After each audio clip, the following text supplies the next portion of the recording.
Hello friends, welcome to more creative. दोस्तों, आज 10 अप्रैल दिन शुक्रवार है, वही हिंदी महीना बैसाख और कृष्ण पक्ष की अष्टमी है। तो चलिए शुरू करते हैं आज की बड़ी खबरें।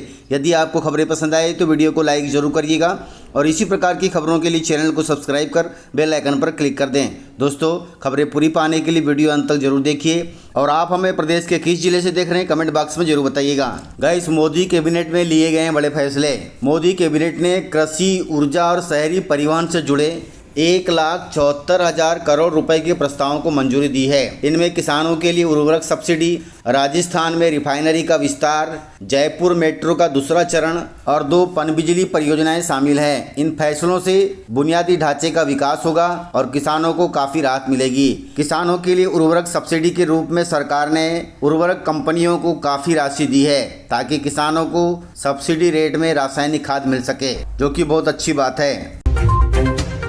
दोस्तों, एमएसपी पर गेहूं खरीदी केंद्रों की कमान संभालेगी अब मध्य प्रदेश की महिलाएं। मध्य प्रदेश में समर्थन मूल्य पर गेहूं की सरकारी खरीदी 9 अप्रैल से शुरू हो गई है। इस बार आगरमालवा जिले में खरीदी को और पारदर्शी तथा प्रभावी बनाने के लिए प्रशासन ने एक अहम और प्रेरणादायक फैसला लिया है। जिले के कुल 42 उपार्जन केंद्रों में से 13 केंद्रों की पूरी जिम्मेदारी महिला स्व सहायता समूह को सौंपी गई है। यह कदम सिर्फ प्रशासनिक सुधार नहीं बल्कि ग्रामीण भारत में महिलाओं की बदलती भूमिका को जीवंत करना है, जो कि बहुत अच्छी बात है।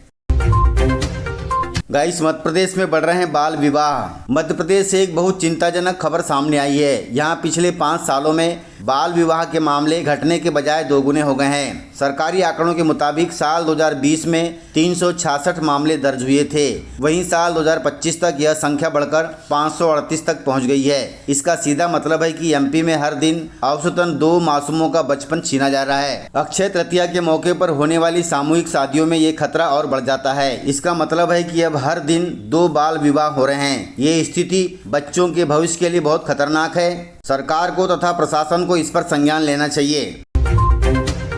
गाइस, स्वास्थ्य विभाग में हो गया है बड़ा खेला। मध्य प्रदेश के राजगढ़ जिले का रामगढ़ गांव इन दिनों एक बड़े घोटाले की वजह से चर्चा में आ गया है। यहाँ के प्राथमिक स्वास्थ्य केंद्र में स्वास्थ्य विभाग के डाटा एंट्री ऑपरेटर ने बड़े पैमाने पर फर्जी जन्म प्रमाण पत्र तैयार कर लिए हैं। हैरानी की बात यह है कि जितने सर्टिफिकेट बने हैं उसमें से एक भी असली नहीं था, यानी बच्चों के जन्म नहीं हुए और उनके जन्म प्रमाण पत्र बनवा लिए गए हैं। दोस्तों, फरवरी 2026 में इस छोटे से स्वास्थ्य केंद्र पर 137 बच्चों के जन्म का रजिस्ट्रेशन दर्ज किया गया है, लेकिन हकीकत यह है कि उस पूरे महीने वहां एक भी डिलीवरी नहीं हुई थी। यह पूरा खेल कागजों पर चल रहा था और किसी को भनक तक नहीं लगी। मामले का खुलासा तब हुआ जब ब्लॉक मेडिकल ऑफिसर को इस असामान्य रजिस्ट्रेशन की जानकारी मिली। उन्होंने तुरंत कार्रवाई करते हुए संबंधित ऑपरेटर को पद से हटाया। इसके बाद 6 अप्रैल 2026 को थाने में शिकायत दर्ज कराई। अब मामले की जांच जारी है। लाडली बहनों का इंतजार शुरू हो गया है। कब आएंगे 1500 रुपए, इसको लेकर लाडली बहनों का इंतजार शुरू हो गया है। मध्य प्रदेश की बीजेपी सरकार की महत्वाकांक्षी योजना लाडली बहना योजना की अप्रैल की किस्त आने वाली है। अप्रैल में आने वाली यह योजना की 35वीं किस्त होगी। वही मुख्यमंत्री डॉक्टर मोहन यादव अब तक प्रदेश की करोड़ों बहनों के खातों में 54,000 करोड़ रुपए से ज्यादा की राशि सिंगल क्लिक के माध्यम से भेज चुके हैं। अब लाडली बहनों का इंतजार योजना की 35वीं किस्त के 1500 रुपए पर है। जानकारी के अनुसार आपको बता दें कि 10 से 15 अप्रैल के बीच में कभी भी मुख्यमंत्री डॉक्टर मोहन यादव आपके बैंक खातों में 1500 रुपए ट्रांसफर कर देंगे। किसानों के लिए जरूरी खबर है। मध्य प्रदेश के 4 संभागों में शुरू हो गई है गेहूं की खरीदी। बोनस भी देगी सरकार। दोस्तों, एमएसपी पर गेहूं खरीदी गुरुवार से भोपाल, इंदौर, नर्मदापुरम और उज्जैन संभाग के जिलों में शुरू हो गई है। इसके लिए 3 दिन पहले से स्लॉट बुकिंग भी शुरू हो गई थी। जिन किसानों ने गेहूं तुलाई की तारीख 9 अप्रैल चुनी होगी उनका ही गेहूं पहले खरीदा जाएगा। शेष संभागों में खरीदी 15 अप्रैल से होगी। मुख्यमंत्री ने किसानों से कहा कि सरकार हर किसान का गेहूं खरीदेगी और भुगतान भी समय पर करेगी। इस साल बोनस मिलाकर किसानों को 2625 रुपये प्रति कुंटल के हिसाब से भुगतान होगा।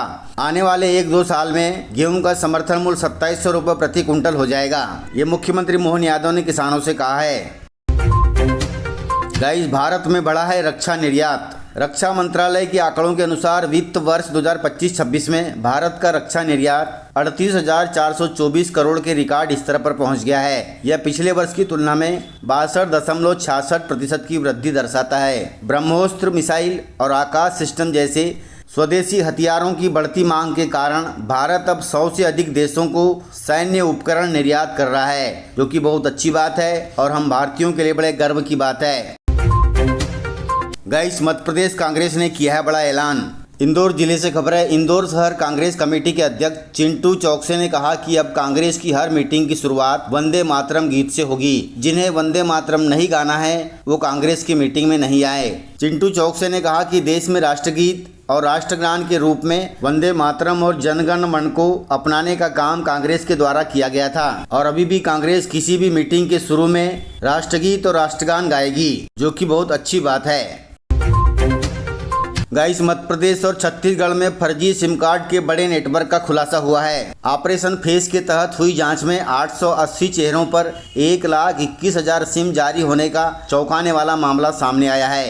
ये कैसे संभव हो सकता है कि 880 चेहरों पर 1,21,000 सिम जारी हो सकती है? इस खुलासे ने साइबर अपराध की गंभीरता को उजागर किया है। इसने सिम वेरिफिकेशन सिस्टम पर भी सवाल खड़े कर दिए हैं। जांच में सामने आया है कि अपराधी लोगों के फोटो और दस्तावेजों का दुरुपयोग कर उनके नाम पर कई सिम जारी करवा रहे थे।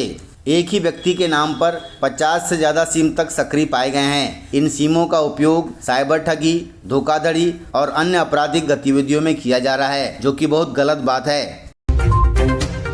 गाइस, कांग्रेस नेताओं ने किसानों की समस्या को लेकर राज्यपाल के नाम सौंपा है ज्ञापन। किसानों को उनकी उपज का सही दाम नहीं दिए जाने, गेहूं खरीदी में देरी और ओलावृष्टि से बर्बाद हुई फसलों ने किसानों के सामने संकट खड़ा कर दिया है, जिसे लेकर कांग्रेस आक्रोशित है। इसी के चलते प्रदेश कांग्रेस कमेटी के आह्वान पर ग्वालियर में कांग्रेस ने कलेक्ट्रेट पर प्रदर्शन किया और राज्यपाल के नाम ज्ञापन सौंपा है। कांग्रेस नेताओं ने कहा कि आज किसान परेशान हैं। भाजपा ने अपने घोषणा पत्र में गेहूं के जिस दाम का वादा किया था, आज उससे कम पर सरकार खरीद रही है। किसान को उसकी उपज का सही दाम नहीं मिल रहा है। किसानों से किए गए वादे पूरे नहीं हो रहे हैं। ये सरकार किसान विरोधी सरकार है। कांग्रेस नेताओं ने कहा कि सरकार ने गेहूं खरीदी में देरी कर किसानों को नुकसान पहुंचाया है। ऊपर से बारिश ओले गिर गए तो खेतों में खड़ी फसल चौपट हो गई। अब सरकार सर्वे में देरी कर रही है। नेताओं ने किसानों की समस्या को लेकर राज्यपाल के नाम ज्ञापन सौंपा है और चेतावनी दी है कि यदि सरकार ने जल्दी किसानों की समस्या दूर नहीं की तो कांग्रेस सड़कों पर उतरेगी।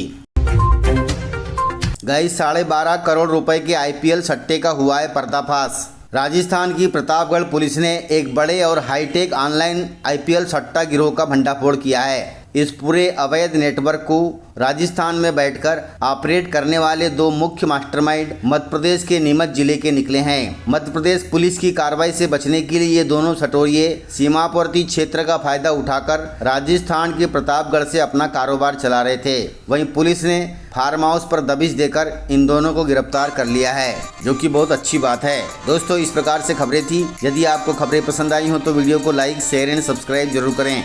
तो मिलते हैं सर अगले वीडियो में। तब तक के लिए जय हिंद, जय भारत, जय MP।